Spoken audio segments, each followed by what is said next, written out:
Welcome to RS English and Hindi YouTube channel. So இன்றைக்கி நம்ம எதை பற்றி பேசலாம்னா ஒரு 3 சென்டென்ஸு. இது லைஃப்பில் தேவைப்படக்கூடிய சென்டென்ஸு. அதில் முதல் பார்த்திங்கன்னா கடின உழைப்பு, இங்கிலீஷில் ஹார்ட் ஒர்க்கு, ஹிந்தியில் கடி மெகனத்.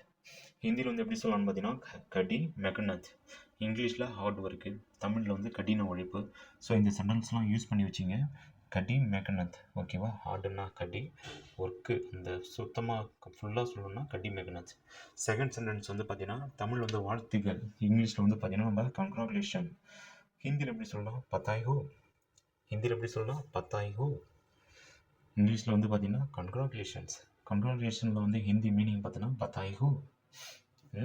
ஈஸியாக புரியுதுங்களா? பத்தாய் ஹோ. நீங்களும் வாய் விட்டு சொல்லி பாருங்கள். பத்தாய் ஹோ. தமிழில் பார்த்தீங்கன்னா வாழ்த்துக்கள். சரி, ஓகே வாங்க. நெக்ஸ்ட்டு பார்த்தீங்கன்னா நம்ம தேர்ட் சென்டென்ஸ் போனோம். தேர்டில் பார்த்தீங்கன்னா முன்னேறிக்கிட்டே இரு. முன்னேறிக்கிட்டே இரு, இங்கிலீஷில் எப்படி சொல்லலாம்? Keep moving forward. இங்கிலீஷில் பார்த்தீங்கன்னா கீப் மூவிங் ஃபார்வர்ட். அதே ஹிந்தியில் எப்படி சொல்லணும்னா ஆகே பத்தே ரகோ. எப்படி சொல்லணும்னா ஆகே பத்தே ரகோ, ஓகேவா? முன்னேறிக்கிட்டே இரு அப்படின்னா கீப் மூவிங் ஃபார்வர்ட். ஹிந்தியில் பார்த்தீங்கன்னா ஆகே பத்தே ரகோ. சரிங்களா?